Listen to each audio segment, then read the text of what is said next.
शहरी ससुराल में गांव की बहू का हवा में खेती और रसोई। शाम का समय है। रविंद्र, राजेश और राकेश ऑफिस से थके हारे घर वापस आते हैं। सब बिना बात किए अपने अपने कमरों की तरफ बढ़ जाते हैं। ये देखकर आराधना किचन में आकर मिताली से, बहू मिताली, सुन रही हो? आज खाना किसी के कमरे में मत भेजना। पर क्यों माँ जी, सबको अपने कमरे में ही खाने की आदत है। आदत बदलनी पड़ती है बहू। आज डाइनिंग टेबल पर ही खाना लगेगा। ठीक है माँ जी, जैसा आप कहें। मिताली खाना तैयार करती है और भारी मन से डाइनिंग टेबल पर बर्तन सजाने लगती है। माँ जी, आपके कहने पर मैंने खाना लगा दिया है, पर पता नहीं कोई आएगा भी या नहीं। सभी व्यस्त हैं। अरे तू मुझे ज्यादा ज्ञान मत दे मिताली, जा और सबको बुला कर ला। मिताली सीढ़ियों की तरफ जाती है और बारी बारी से सबके कमरों के दरवाजे खटखटाती है। राजेश जी, राकेश, बच्चों बाहर आइए, आज माँ जी ने डाइनिंग टेबल पर बुलाया है। थोड़ी देर बाद सब डाइनिंग टेबल पर आकर बैठते हैं और खाना खाने लगते हैं। खाना खाते हुए राजेश अपनी माँ से, माँ, ये डाइनिंग टेबल पर बैठकर वक्त खराब करने की क्या जरूरत है? कमरे में लैपटॉप पर काम भी तो होता रहता है और खाना भी। बेटे, क्या आधा घंटा भी परिवार के लिए नहीं निकाल सकते? माँ, मुझे भी आज अपनी फाइल का बहुत जरूरी काम पूरा करना था। यहाँ सब बैठे हैं तो ध्यान भटकता है। दादी, मैं वीडियो गेम खेल रहा था, आपने मुझे बार बार बुलाकर मेरा लेवल खराब करवा दिया। हाँ दादी, मुझे भी अपनी स्कूल की कॉपी और होमवर्क कंप्लीट करना था। कल स्कूल में डांट पड़ेगी। तुम लोगों के पास सबके लिए वक्त है, बस साथ बैठने के लिए नहीं। परिवार का मतलब कमरे में कैद होना नहीं होता। माँ, आजकल जीवन इतना व्यस्त है कि आपके जमाने वाली बातें अब नहीं रही। लोग एक दूसरे को घर में ही टाइम नहीं दे पाते। आराधना खामोश हो जाती है और सबकी तरफ देखती है, जो जल्दी जल्दी खाना खत्म करने की कोशिश कर रहे थे। काश कुछ ऐसा हो पाता कि मेरा परिवार फिर से एक हो जाता और सब मिलजुल कर रहते। खाना खत्म होते ही सब वापस अपने कमरों की तरफ भागते हैं। अगले दिन सुबह मिताली सब्जियां खरीदने के लिए मॉल जाती है। मॉल के पास मिताली को उसकी पड़ोसन सुनीता मिल जाती है। मिताली बेटा, सुना तुमने? आज तो पारा 45 डिग्री पार कर गया है। तुम्हारी कॉलोनी में तो और भी तपिश रहती है। हाँ चाची, हमारी कॉलोनी में तो पेड़ों का नामो निशान नहीं है। गर्मी के मारे घर के अंदर भी चैन नहीं है। मिताली सब्जी लेकर घर पहुंचती है। मिताली किचन में जाकर सब्जियां रख देती है और वापस आकर सोफे पर बैठ जाती है। तभी आराधना उससे कहती है, बाहू, पंडित जी ने गांव की 2 लड़कियों की फोटो भेजी है। दोनों सगी बहनें हैं। हमारे राकेश और रमेश के लिए बिल्कुल परफेक्ट है। कल हम गांव उन्हें देखने के लिए जा रहे हैं। अगले दिन रविंद्र, आराधना और दोनों बेटे लड़की देखने गांव पहुंचते हैं। दादी माँ मेहमानों को स्वागत करते हुए, आइए आइए, रजनी, राखी, पानी लेकर आओ बेटा। रजनी और राखी सादगी वाले लिबास में आती हैं। उनकी सुंदरता और सादगी देखकर सब प्रभावित हो जाते हैं। बहुत प्यारी बच्चियां हैं। पंडित जी ने बिल्कुल सही कहा था। सभी लोग नाश्ता करते हैं। उसके बाद दादी माँ सभी से कहती हैं, आप लोग दूर से आए हैं, थोड़ा घूम लीजिए। चलिए हम आपको अपने खेत दिखा देते हैं। सब लोग खेत की तरफ बढ़ते हैं। चारों तरफ हरियाली देखकर रविंद्र और बेटों के चेहरे खिल जाते हैं। लेकिन मिताली मुंह बनाते हुए कहती है, उफ, यहाँ कितनी धूल और कीचड़ है। क्या बात कर रही हो भाभी? देखो तो कितनी ताजी हवा और हरियाली है। खेत देखने के बाद सभी वापस घर आते हैं और रिश्ता पक्का हो जाता है। कुछ ही दिनों में धूमधाम से शादी होती है और दोनों बहुएं घर आती हैं। बहुओं, संभल कर कदम रखना। गृह प्रवेश के बाद रजनी और राखी अपने अपने कमरों में जाती हैं। अगले दिन सुबह दोनों जल्दी उठकर आराधना के पास जाकर उनके पैर छूती हैं। आराधना उन्हें आशीर्वाद देती है। माँ जी, आज हमारी पहली रसोई है। हम खाने में क्या बनाएं? बेटा, जो तुम्हें पसंद हो वही बना लो। आज हम सब तुम्हारी ही पसंद का खाना खाएंगे। रजनी और राखी रसोई में जाकर तरह तरह की सब्जियां और पकवान बनाने लगती हैं। खुशबू पूरे घर में फैल जाती है। खाना बनाते हुए दोनों आपस में बातें करती हैं। तभी आराधना वहां आती है। तब रजनी आराधना से, माँ जी, पर इस डाइनिंग टेबल पर तो बहुत धूल है। क्या यहाँ कोई बैठता नहीं? हाँ बेटा, यहाँ खाता ही कौन है। सब अपने अपने कमरों में बिजी रहते हैं। तुम भी सबको वहीं कमरे में खाना दे आना। नहीं माँ जी, ऐसे तो अच्छा नहीं लगेगा। हम टेबल साफ करते हैं और सबको यहीं बुलाते हैं। राखी और रजनी मिलकर डाइनिंग टेबल चमका देती हैं और सबको जाकर खाने के लिए बुलाती हैं। दीदी, राजेश भैया, आज हमारी पहली रसोई है। प्लीज आप सब साथ बैठकर खाना खाइए। पहली रसोई के सम्मान में सब डाइनिंग टेबल पर आते हैं। खाना बहुत स्वादिष्ट बना है। खाना खाकर सब तारीफ करते हैं। अरे वाह, आज तो खाने में गांव का असली स्वाद आ गया। बहुत बढ़िया बना है। खाना खत्म करके सब फिर से अपने अपने कमरों में चले जाते हैं।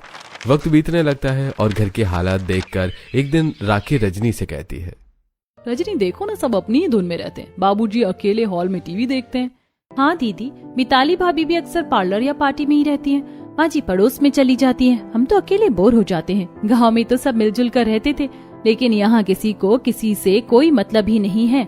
राजेश, राकेश जी और रमेश जी भी ऑफिस से आकर अपने कमरों में कैद हो जाते हैं। घर में सन्नाटा पसरा रहता है। हमने कितनी कोशिश की सबको जोड़ने की, पर सबकी अपनी प्राइवेसी है, हम दखल भी नहीं दे सकते। दीदी मुझे एक बात सोची है, जैसे हमने गांव में खेती की थी वैसे ही यहाँ कुछ क्यों नहीं उगा लेते। कम से कम हमें करने के लिए कुछ काम तो मिलेगा और इस तरह हम बोर भी नहीं होंगे। हम कम से कम बिजी तो रहेंगे। चलिए माँ जी से इस बारे में बात करते हैं। दोनों आराधना के पास जाती हैं जो हॉल में बैठी कुछ सोच रही है। माँ जी हम सोच रहे थे कि छत पर कुछ सब्जियां और पौधे उगा लें। अरे बेटा, छत पर मिट्टी डालेंगे तो सीलन आ जाएगी। ये शहर की कॉलोनी है, गांव नहीं। दोनों थोड़ी देर को सोचती हैं, फिर रजनी कहती है, माँ जी हम छत पर खेती नहीं करेंगे, हम हवा में खेती करेंगे। हवा में खेती? यह कैसे मुमकिन है बहू? रजनी और राखी मुस्कुराती हैं और आराधना को अपना पूरा प्लान विस्तार से समझाती है। आराधना प्रभावित हो जाती है। अगर ऐसा है तो मुझे कोई ऐतराज नहीं है, तुम लोग कोशिश करके देखो। रजनी तुरंत छत पर जाती है और अपनी दादी को फोन लगाती है। दादी, हम यहाँ छत पर कुछ उगाना चाहते हैं, पर यहाँ सीलन की समस्या है, क्या करें? बेटा, अगर जगह कम है और सीलन का डर है तो हवा में खेती करो, हाइड्रोपोनिक्स और पाइप का इस्तेमाल करो। दादी फोन पर रजनी को कई टिप्स और ट्रिक्स देती है, जैसे कि रस्सियों और बोतलों के सहारे पौधे उगाए जा सकते हैं। शुक्रिया दादी, अब हम इस तपती छत को हरा भरा कर देंगे। रजनी और राखी दादी की बात मानकर छत पर काम शुरू करती हैं। वो पुराने लोहे के तार और रस्सियां बांधती हैं। रजनी, ये पुराने डिब्बे और रस्सी के टुकड़े बहुत काम आएंगे, इन्हें ऐसे लटका देते हैं। दोनों मिलकर गमलों और प्लास्टिक की बोतलों को काटकर हवा में लटका देती हैं और उनमें बीज डाल देती हैं। बस कुछ दिनों की बात है दीदी, फिर यहाँ से ताजी सब्जियां नीचे रसोई में जाएंगी। कुछ दिन बीतते हैं। हवा में लटके उन डिब्बों और रस्सियों के सहारे छोटे छोटे हर पौधे मुस्कुराने लगते हैं। देखो रजनी, धनिया और पुदीना कितना अच्छा निकल आया है, ककड़ी की बेलें भी चढ़ने लगी हैं। छत पर अब हरियाली दिखने लगी है। गर्मी के मौसम में उगने वाली सब्जियां कई अपनी जड़ें जमाने लगती हैं। वहीं नीचे हॉल में बैठी मिताली अपने आप से बातें करते हुए, ये दोनों ऊपर क्या करती रहती हैं? पूरा दिन धूप में जलती रहती हैं। ऐसे कुछ दिन बीत जाते हैं। एक दिन मिताली का बेटा बंटी स्कूल से आता है और अपनी माँ से कहता है, मम्मी, मुझे स्कूल से एक प्रोजेक्ट मिला है, पौधों को उगते हुए देखना है और जानकारी लिखनी है। बेटा, मुझे ये सब बिल्कुल नहीं आता। वैसे भी मैं अभी अपने काम में बहुत बिजी हूँ। पर मम्मी, कल ही जमा करना है। तुम्हें पता है ना, तुम्हारी मम्मी एक कंटेंट क्रिएटर है, मुझे इंस्टा पर रील डालनी है, मैं बिजी हूँ। मम्मी, आप हमारे प्रोजेक्ट के बारे में ही कोई कंटेंट क्रिएट करो ना, सबको अच्छा लगेगा। नहीं बेटा, मैं सिर्फ मेकअप की वीडियो बनाती हूँ, ये मिट्टी पेड़ का काम मेरा नहीं है। अभी जाओ यहाँ से। बच्चे उदास होकर वहां से चले जाते हैं। तभी मिताली के दोस्त का फोन आता है। मिताली अपने दोस्त से फोन पर बातें करते हुए, यार वीडियो तो मैंने मेकअप का डाला था पर व्यूज ही नहीं आ रहे, कोई वीडियो वायरल नहीं हो रहा। बस एक बार वायरल हो जाऊं तो मेरा इन्फ्लुएंसर बनने का सालों का सपना पूरा हो जाएगा। बातें करके मिताली फोन रख देती है। दूसरी तरफ बंटी और चिंकी छत पर रजनी चाची के पास पहुंचते हैं। अरे बच्चों, तुम लोग यहाँ कैसे? धूप बहुत है, नीचे चलो। चाची, हमें पौधों पर प्रोजेक्ट मिला है, पर मम्मी को ये सब नहीं पता, क्या आप मदद करेंगी? अरे इसमें क्या बड़ी बात है, आओ मैं तुम्हें अपनी हवा वाली खेती दिखाती हूँ। रजनी बच्चों को हर एक पौधे के पास ले जाती है और उनके बारे में विस्तार से बताने लगती है। देखो बंटी, ये पुदीना है, इसकी खुशबू देखो, और ये धनिया की पत्तियां हैं। चाची, ये ककड़ी की बेलें तो हवा में लटक रही है, गिरती क्यों नहीं? क्योंकि हमने इन्हें रस्सियों का सहारा दिया है। लिखो ये सब अपनी कॉपी में। बच्चे बहुत खुश होते हैं और सारी जानकारी अपनी नोटबुक में दर्ज करते हैं। थैंक यू चाची, आपने तो हमारा काम बहुत आसान कर दिया, ये तो सबसे अच्छा प्रोजेक्ट बनेगा। बच्चे नीचे जाकर अपनी दादी आराधना को सारी बात बताते हैं। दादी, ऊपर तो इतने सारे पौधे उग गए हैं, रजनी चाची ने हमें सब कुछ सिखाया, आप भी देखने चलना। अच्छा, जरूर चलूंगी बेटा, पर अभी मुझे पड़ोस में जाना है, फिर कभी। ऐसे कई दिन बीत जाते हैं, पर घर का कोई दूसरा सदस्य ऊपर छत पर नहीं जाता। सब अपनी अपनी प्राइवेसी में कैद रहते हैं। एक दिन पौधों को पानी देते हुए राखी रजनी से, रजनी, पौधे तो बड़े हो गए हैं, पर कोई इन्हें देखने नहीं आता। सबको अपने कमरों की एसी की हवा प्यारी है। फिक्र मत करो दीदी, एक ना एक दिन सबको छत पर आना ही पड़ेगा। ऐसे ही कुछ दिन और बीत जाते हैं। एक शाम अचानक पूरी कॉलोनी की लाइट चली जाती है। सभी लोग हॉल में आकर आपस में बातें करते हुए, उफ, ये लाइट भी अभी जानी थी। पूरे कमरे में आग बरस रही है। एसी के बिना 1 मिनट नहीं रह सकते। हाँ भाई, घर के अंदर तो दम घुट रहा है। चलिए छत पर चलते हैं, शायद वहां कुछ हवा मिल जाए। पूरा परिवार सीढ़ियों से होते हुए छत पर पहुंचता है। जैसे वो छत का दरवाजा खोलते हैं, सब चौंक जाते हैं। अरे ये क्या चमत्कार है, ये मेरी छत है या कोई बगीचा। छत पर अब पूरा एक सेटअप बन चुका है। चारों तरफ हरी भरी बेलें और पौधे लटक रहे हैं, जिनसे टकराकर ठंडी हवा आ रही है। बहुओं, ये तुमने कब और कैसे किया? यहाँ तो बिल्कुल भी गर्मी नहीं लग रही। माँ जी, ये वही हवा वाली खेती है। हमने सिर्फ रस्सियों और पुराने सामान का इस्तेमाल किया है। ये तो बहुत ही कमाल की बात है रजनी, इसमें तो बहुत मेहनत लगी होगी, पर ये सेटअप और बेहतर हो सकता है। बाबूजी, हमें जितना समझ आया हमने किया, आगे आप जैसा कहें। मैं तुम्हारी मदद करूंगा। इसका एक पक्का और वैज्ञानिक सेटअप होना चाहिए। मैं कल ही इंतजाम करता हूँ। रविंद्र तुरंत अपने फोन से किसी को कॉल करते हैं। हाँ मिस्त्री जी, कल सुबह जल्दी घर आ जाना, छत पर एक खास काम करवाना है। अगले दिन सुबह मिस्त्री घर आता है और रविंद्र उसे छत का पूरा नाप लेने को कहते हैं। साहब, ऐसी खेती आजकल बड़े शहरों में बहुत मशहूर हो रही है। मैं इसका बढ़िया फ्रेम बना दूंगा। हाँ, एक बड़ा सा नेट लगाओ और उसके ऊपर जाली, ताकि सब्जियां और गमले सही से लटक सके। कुछ ही घंटों में मिस्त्री एक शानदार लोहे के फ्रेम और नेट तैयार करके छत पर ले आता है। पूरा परिवार छत पर इकट्ठा है। बाबूजी, अब तो ये बिल्कुल असली खेत जैसा लग रहा है। अब हम इसमें और ज्यादा सब्जियां लगा सकते हैं। आराधना, ससुर जी और बच्चे मिलकर बहुओं की मदद करते हैं और नए गमले टांगते हैं। तो वहीं कुछ गमले वो लकड़ी के पट्टों पर भी रखते हैं। बगल से एक नाली निकालते हैं और उस पर पाइप लगाते हैं, जिससे पूरा पानी ड्रेन हो सके, और मोटर को कनेक्ट करके ड्रॉपिंग सिस्टम पौधों पर लगा देते हैं। वहीं मिताली कोने में खड़ी होकर मुंह बनाते हुए, ये सब क्या तमाशा लगा रखा है? छत की शोभा खराब कर दी इन लोगों ने। तभी सुनीता अपनी छत से मिताली से बातें करते हुए, देखो तो मिताली, तुम्हारी देवरानियों ने छत को जंगल बना दिया है। क्या ये टिक पाएगा? अरे चाची, ये सब 4 दिन का शौक है। देखना, गर्मी बढ़ेगी तो सब सूख जाएगा। ऐसे कुछ दिन बीत जाते हैं। एक दिन राखी और रजनी छत पर जाती हैं तो पौधों को देखकर आपस में बातें करती हैं। रजनी, देखो तो लौकी कितनी बड़ी हो गई है, और ये तुरई भी तोड़ने लायक हो गई है। हाँ दीदी, चलो आज सब्जियां तोड़कर नीचे ले चलते हैं और यही सब्जियां बनाते हैं। ऐसा कहकर राखी और रजनी सब्जियां तोड़ने लगते हैं। वो लौकी, तोरई, कड़ी, धनिया, पुदीना, पालक तोड़कर नीचे ले आती हैं और रसोई में जाकर सब्जियां बनाती हैं और सभी को खाना लगाती हैं। सभी लोगों को ताजी सब्जियों का स्वाद बहुत पसंद आता है। कुछ दिन और बीतते हैं। मिताली एक दिन छत पर अपना रील बनाने के लिए आती है, पर वो झुंझला जाती है। ओफो, यहाँ तो कहीं ठीक से लाइट ही नहीं आ रही। इन पेड़ों ने तो पूरी जगह घेर रखी है। इन सबको हटाने को कहूंगी तो माँ जी और बाबूजी मुझ पर चिल्लाएंगे। कुछ और करना पड़ेगा। मिताली अपना फोन निकालती है और उस बिल्डर को फोन करती है जिसने ये कॉलोनी बनाई थी। हेलो सर, कॉलोनी की एक छत पर कुछ लोग अवैध तरीके से पौधे लगा रहे हैं और कॉलोनी का माहौल खराब कर रहे हैं। आप लोग आकर चेक कीजिए। फोन रखने के बाद मिताली खुश होकर अपने आप से कहती है, अब बिल्डर आएगा और ये सारी खेती हटा देगा और छत साफ सुथरी हो जाएगी। फिर मैं चैन से वीडियो बना सकूंगी। अगले दिन बिल्डर घर आकर रविंद्र से, नमस्ते रविंद्र जी, मुझे शिकायत मिली थी कि यहाँ कुछ नियमों के खिलाफ काम हो रहा है। आराधना और बहुएं डर जाती हैं, पर रविंद्र शांत खड़े रहते हैं। बिल्डर छत पर आकर पूरे सेटअप का मुआयना करता है।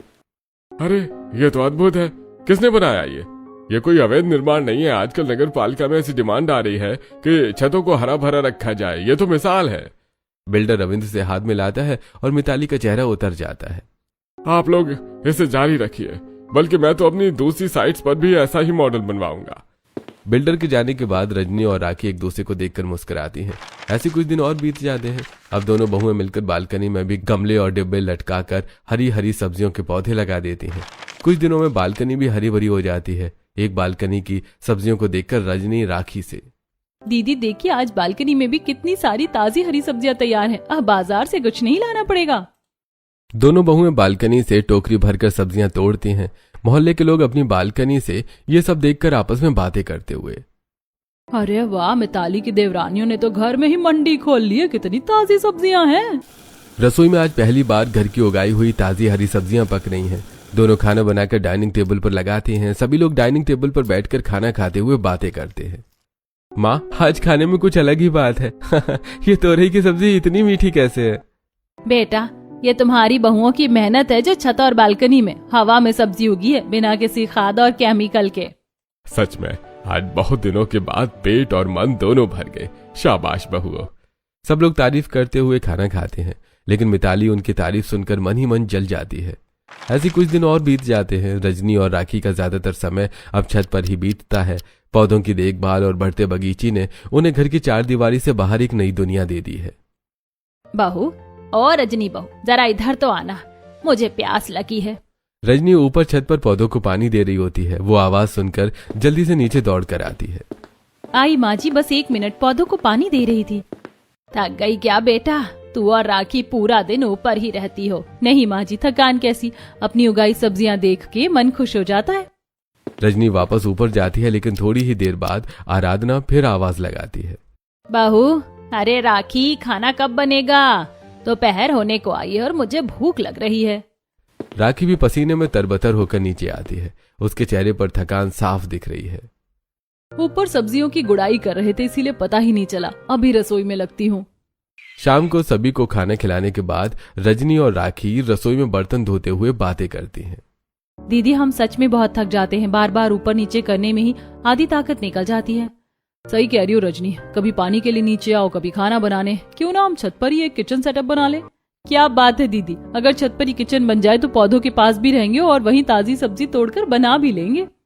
अगले दिन सुबह दोनों ससुर जी के पास जाकर अपना विचार रखती हैं। ये तो बहुत ही उम्दा ख्याल है।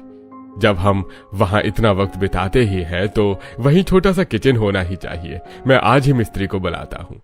रविंद्र जी फिर से उसी मिस्त्री को बुलाते हैं और उसे छत के कोने में बने खाली कमरा को दिखाते हुए कहते हैं, देखिए, वो कमरा हमने स्टोर रूम के लिए बनवाया था, लेकिन वो खाली ही पड़ा है। ऐसा कीजिए कि उसमें किचन का पूरा सेटअप बना दीजिए। अब से हमारा किचन यही होगा। मिस्त्री उस कमरे में सुंदर किचन स्टैंड, रैक, सिंक सब बना देता है। छत का किचन अब पूरी तरह से तैयार है। वहां एक छोटा सा डाइनिंग टेबल भी लगा दिया गया है ताकि सब खुले में बैठ सकें। अगले दिन सुबह रजनी और राखी छत पर पौधों को पानी देते हुए आपस में बातें करती हैं। आज हम छत पर ही पहली बार खाना बनाएंगे। चलिए दीदी, आज कद्दू और मेथी तोड़ते हैं। बहुएं बेलों से ताजी सब्जियां तोड़ती हैं और वहीं छत पर बनी रसोई में मिट्टी की सौंधी खुशबू के बीच खाना बनाने लगती हैं।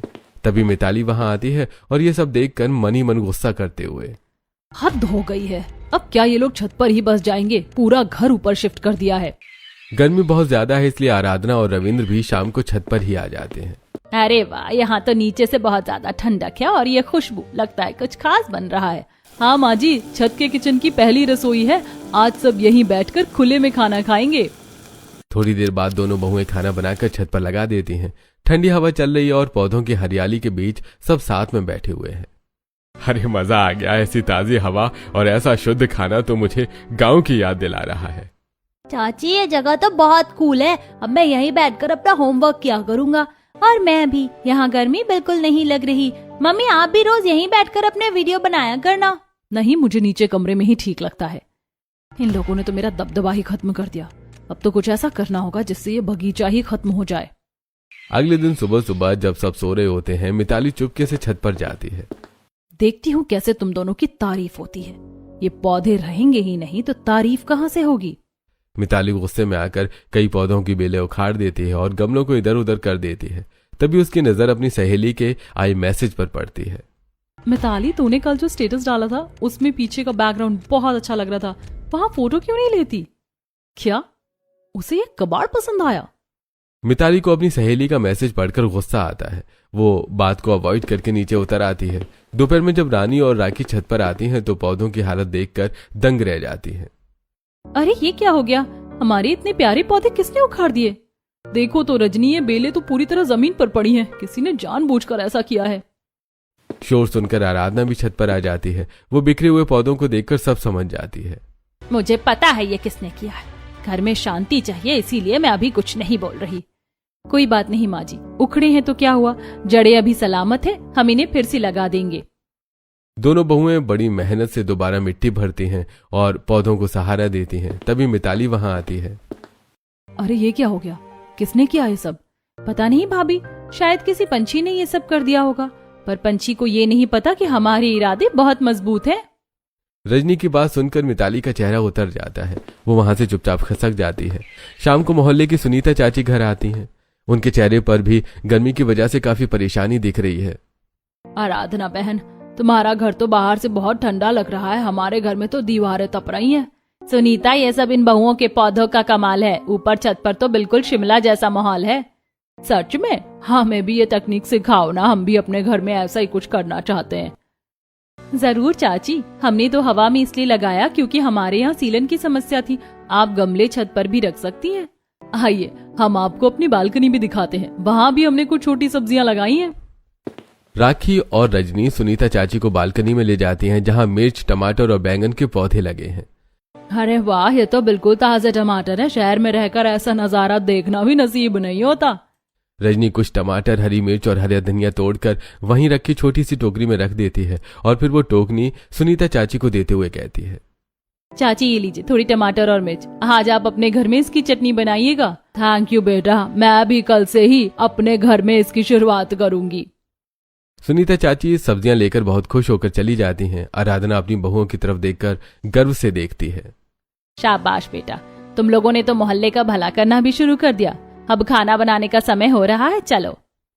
सब छत के किचन में पहुंच जाते हैं। रजनी ताजी सब्जियां तोड़ती है और उन्हें धोकर काटने लगती है। रजनी देखो तो ये ताजी भिंडी कितनी नरम है, आज बच्चों के लिए यही बनाएंगे। बच्चे भी वहीं पास में बैठकर अपनी पढ़ाई कर रहे हैं। डाइनिंग टेबल पर किताबें फैली हैं। चाची, यहाँ पढ़ने में बहुत ध्यान लगता है और भिंडी की खुशबू तो बहुत ही अच्छी आ रही है। उधर मिताली अपने कमरे में बैठकर लगातार अपना फोन चेक कर रही है। अचानक वो चिल्लाती है, ये क्या, मेरा वीडियो तो वायरल हो गया। मिताली की सहेली का तुरंत फोन आता है। वो बहुत उत्साहित लग रही है। मिताली मुबारक हो, तेरा वो हरियाली वाला वीडियो तो आग की तरह फैल रहा है। सब पूछ रहे हैं ये लोकेशन कहाँ है। सच में? मुझे तो यकीन ही नहीं हो रहा, इतने सारे लाइक्स और कमेंट्स।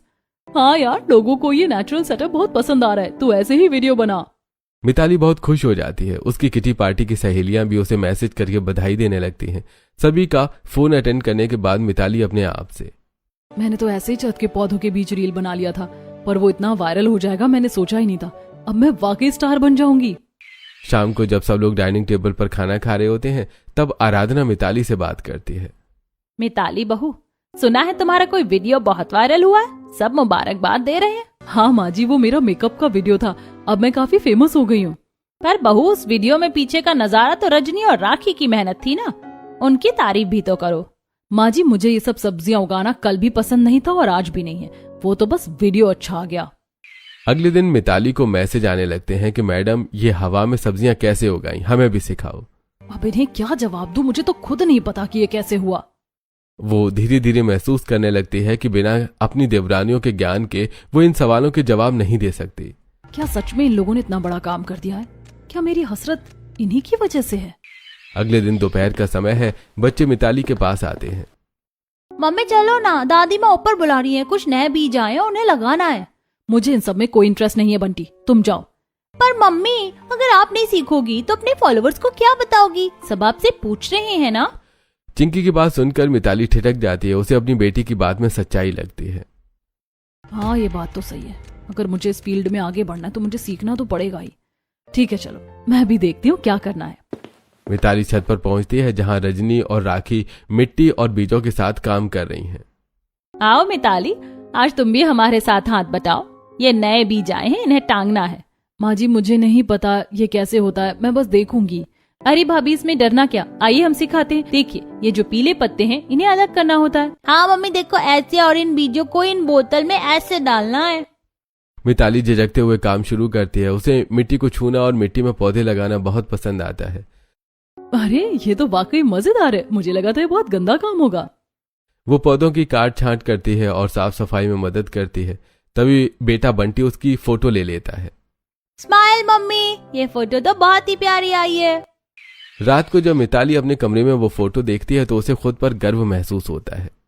राजेश जी, देखिए मेरी कितनी सुंदर फोटो आई है। नेचुरल लाइट में तो मैं और भी अच्छी लग रही हूँ। हाँ मिताली, और सबसे अच्छी बात यह है कि तुम्हारे चेहरे पर सच्ची खुशी दिख रही है। इसे शेयर कर दो। मिताली वो फोटो शेयर करती है और अगले दिन वो फोटो भी वायरल हो जाती है। लोग उसकी सादगी की तारीफ करते हैं। मिताली हॉल में आकर रजनी और राखी से कहती है, मुझे माफ कर दो, मैं तुम दोनों की मेहनत को नहीं समझ पाई। मैंने ही वो पौधे उखाड़े थे। हमें पता था भाभी, पर हमें यकीन था कि आप एक दिन खुद समझ जाएंगी। कोई बात नहीं दीदी, अब हम सब साथ मिलकर इस घर को और भी हरा भरा बनाएंगे। हाँ, और अब मैं भी तुम दोनों से ये सब सीखूंगी। मुझे भी एक अच्छी गार्डनर बनना है। तीनों बहुएं मिलकर छत वाली रसोई का काम करती हैं और हंसती बोलती हैं। घर का माहौल अब पूरी तरह से बदल चुका है। ये सब देखकर पौधों के आसपास सफाई कर रही आराधना रविंद्र से कहती है, आखिर मेरा सपना सच हो गया, मेरा परिवार फिर से एक हो गया। शाम को राखी आसपास की छतों को देखकर रजनी से कहती है, देखो रजनी, हमारी वजह से अब पूरी कॉलोनी हरी भरी हो गई है। सबने हमें कॉपी करना शुरू कर दिया है। हाँ दीदी, यही तो हम चाहते थे। ताजी हवा और ताजी सब्जियां सबको मिलनी चाहिए। समय बीतने के साथ छत का वो छोटा सा बगीचा अब एक घने और व्यवस्थित अर्बन फार्म में बदल चुका है। मोहल्ले के लोग अब इसे हवा वाला बाग कहने लगे हैं। बहुओं, आज तो हमारी छत पर पैर रखने की जगह नहीं है। देखो कितनी भारी फसल हुई है। हाँ माँ जी, इस बार तो करेले और ककड़ियाँ इतनी ज्यादा हैं कि हम अकेले खा भी नहीं पाएंगे। मैंने सोचा है कि आज हम मोहल्ले की औरतों को बुलाकर ताजी सब्जियां बांट देते हैं। रुकिए, मेरे पास एक बेहतर आइडिया है। क्यों ना हम इन सब्जियों का एक छोटा सा स्टॉल गेट के पास लगाएं? मिताली की बात सुनकर सब हैरान रह जाते हैं। मिताली अब जैसे पहली जैसी चिड़चिड़ी नहीं रही, वो भी इस काम में पूरी तरह जुड़ गई है। मिताली बहू, ये तो बहुत अच्छा विचार है। लोगों को शुद्ध सब्जी मिलेगी और तुम सबको अपनी मेहनत का फल। शाम को घर के बाहर एक छोटा सा काउंटर लगाया जाता है। टोकरियों में ताजी बिना केमिकल वाली सब्जियां सजी हैं। आइए आइए, घर की छत पर उगी एकदम ताजी और शुद्ध सब्जियां ले जाइए। बिना खाद और बिना कीटनाशक की सब्जियां सेहत बनाइए। मोहल्ले के लोग बड़ी संख्या में वहां इकट्ठा हो जाते हैं और कोई उन चमकदार और ताजी सब्जियों को खरीदते हैं। अरे वाह, ये बैंगन तो बाजार वाले बैंगन से बिल्कुल अलग दिख रहे हैं। 1 किलो तौल दो बेटा। चाची, ये रहे आपके बैंगन और ये धनिया, हमारी तरफ से आपको तोहफा। एक ही घंटे में सारी सब्जियां बिक जाती हैं। बहुएं और बच्चे बहुत खुश हैं। मिताली अपने जीत का जश्न मनाती है। देखा, मैंने कहा था ना कि इनकी डिमांड बहुत होगी। अब तो मेरा सोशल मीडिया पेज भी ऑर्गेनिक फार्मिंग का बड़ा हब बन गया है। तभी वहां एक बड़ी गाड़ी आकर रुकती है। उसमें से एक आदमी उतरता है जो शहर के सबसे बड़े अखबार का रिपोर्टर है। नमस्ते, क्या यही वो घर है जहां हवा में खेती होती है? मैंने इंटरनेट पर इसके वीडियोस देखे हैं। हाँ जी हाँ, ये मेरी पत्नी और छोटी बहुओं की मेहनत है। आइए आपको दिखाते हैं। रिपोर्टर छत पर जाता है और वहां का नजारा देखकर वो दंग रह जाता है। वो लगातार तस्वीरें लेता है। मैंने ऐसी तकनीक पहले कभी नहीं देखी। जगह कम में इतना सारा उत्पादन। आप लोग तो शहर के लिए मिसाल है। भैया, हमने तो बस अपनी जरूरत के लिए शुरू किया था, पर अब ये हमारा जुनून बन गया है। अगले दिन शहर के मुख्य अखबार में सबसे पहले पन्ने पर खबर छपती है, शहर की छत पर गांव का सुकून। 3 बहुओं ने मिलकर उगाया हवा में बाग। रविंद्र हॉल में बैठकर अखबार पढ़ते हुए, अरे वाह, आज तो पूरे शहर में हमारे घर की चर्चा हो रही है। रजनी, राखी, मिताली, तुम लोगों ने हमारा नाम रोशन कर दिया। सच में आज मुझे अपनी बहुओं पर बहुत गर्व है। तुम लोगों ने सिर्फ सब्जियां नहीं उगाई, इस बिखरे हुए परिवार को भी एक कर दिया है। शाम को घर में जश्न का माहौल होता है। मौसी जी और परिवार के बाकी सदस्य भी वहां आए हुए हैं, सभी छत पर बैठकर बातें करते हुए। भैया, मुझे तो विश्वास ही नहीं हो रहा कि ये वही छत है जो पहले खाली पड़ी रहती थी। यहाँ तो बैठकर उठने का मन ही नहीं कर रहा। मौसी जी, ये सब हम सबका साथ होने की वजह से मुमकिन हुआ है। अकेले तो हम कुछ नहीं कर पाते। तभी वहां शहर के मेयर का फोन आता है। रविंद्र फोन उठाते हैं और सबके चेहरे पर उत्सुकता है। जी, अच्छा जी, जरूर। हाँ, हम जरूर आएंगे। धन्यवाद। क्या हुआ पापा, किसका फोन था? अरे मेयर साहब का फोन था। वो अगले हफ्ते ग्रीन सिटी अवार्ड में हमारी बहुओं को सम्मानित करना चाहते हैं। पूरे घर में तालियों की गूंज सुनाई देती है। रजनी और राखी की आंखों में खुशी के आंसू हैं। दीदी, हमने कभी सोचा भी नहीं था कि मिट्टी और पौधों से हमें इतना सम्मान मिलेगा। ये तुम्हारी ईमानदारी की जीत है रजनी, तुमने हार नहीं मानी। अवार्ड फंक्शन का दिन आता है। पूरा परिवार सज धज कर ऑडिटोरियम पहुंचता है। तीनों बहुएं एक साथ मंच पर जाती हैं। आज का ये सम्मान उन महिलाओं को जाता है जिन्होंने ये साबित किया कि अगर नीयत साफ हो तो पत्थर पर भी फूल खिल सकते हैं। मेयर तीनों को ट्रॉफी और प्रशस्ति पत्र देते हैं। पूरा हॉल तालियों से गूंज उठता है। मिताली माइक संभालती है। मैं बस इतना कहना चाहती हूँ कि परिवार की असली ताकत साथ रहने में है। मेरी इन दोनों बहनों ने मुझे सिखाया कि प्रकृति से जुड़ना ही असली सफलता है। कार्यक्रम के बाद जब सब घर वापस आते हैं तो गेट पर सुनीता, चाची और बाकी पड़ोसियों ने फूल बरसाकर उनका स्वागत किया। मुबारक हो बच्चों, आज तुमने सिर्फ अपना नहीं, हमारी पूरी कॉलोनी का मान बढ़ाया है।